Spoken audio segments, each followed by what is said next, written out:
ইসলামে মানুষের জীবনের মূল্য কতটুকু, কেউ অন্যায়ভাবে হত্যা করলে তার কী ধরনের শাস্তির কথা বলা হয়েছে। ইসলামে মানুষের জীবনের মূল্য যে কোনো বিষয়ের চাইতে সবচেয়ে বেশি। নবী করিম সাল্লাল্লাহু আলাইহি সাল্লাম তার বিদায় হজের ঐতিহাসিক ভাষণে বলেছিলেন, আজকের এই দিনটি যেরকম সম্মানিত, আরাফাত দিন ছিল, জুমার দিন ছিল, যে জায়গাটি যেরকম সম্মানিত, এই মাসটি জিলহজ মাসটি যেরকম সম্মানিত, ঠিক তোমাদের প্রত্যেকের জীবন, তোমাদের সম্পদ, তোমাদের সম্ভ্রম, ইজ্জত একইভাবে সম্মানিত। অর্থাৎ আজকের এই সম্মানিত দিনের, সম্মানিত স্থানের সম্মানহানি করা যেরকম অপরাধ, তোমাদের কারোর জীবন, সম্পদ, সম্ভ্রম, ইজ্জত এগুলোর হানি করাও একই রকম অপরাধ।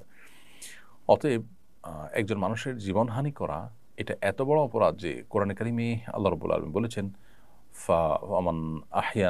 ফামান আহইয়াহা ফাকান্নামা আহইয়ান নাসা জামিআ, যে ব্যক্তি কোনো মানুষের জীবন রক্ষা করলো সে ব্যক্তি যেন গোটা বিশ্ব মানবতাকে রক্ষা করলো। আর যে ব্যক্তি কোনো একজন মানুষকে হত্যা করলো সে ব্যক্তি যেন গোটা বিশ্ব মানবতাকে হত্যা করলো।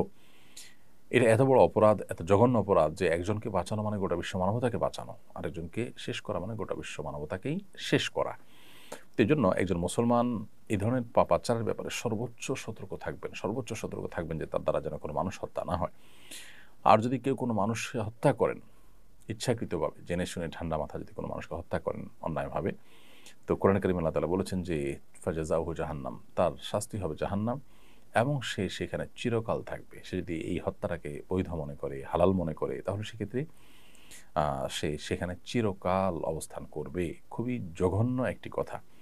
সাধারণত কোনো কবিরা গুনাহে লিপ্ত হলে মানুষ জাহান্নামে চিরকাল থাকে না, কিন্তু কোনো কবিরা গুনাহে লিপ্ত হওয়াটাকে যখন মানুষ নিজের রাইট মনে করে, ন্যায্য মনে করে, কোনো মানুষের জীবনের কোনো মূল্য যখন তার কাছে থাকে না, তাকে যখন নির্বিচারে হত্যা করাটাকে বৈধ মনে করে নিজের স্বার্থ সিদ্ধির জন্য, তখন সেটা কিন্তু তার চিরকাল জাহান্নামে থাকার কারণ হবে, যেমনটি কোরআনে কারিমে বলা হয়েছে।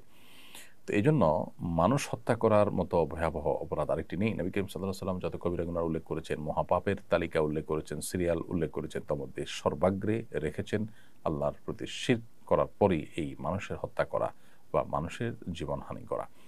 এই জঘন্য অপরাধ আজকাল ক্ষমতার জন্য, স্বার্থের জন্য, বিভিন্ন বিষয় বাদানুবাদ হলে অনেক সময় ইগোর কারণে আমরা এ ধরনের অপরাধে লিপ্ত হয়ে থাকি। আল্লাহ তাআলা আমাদেরকে হেফাজত করুন।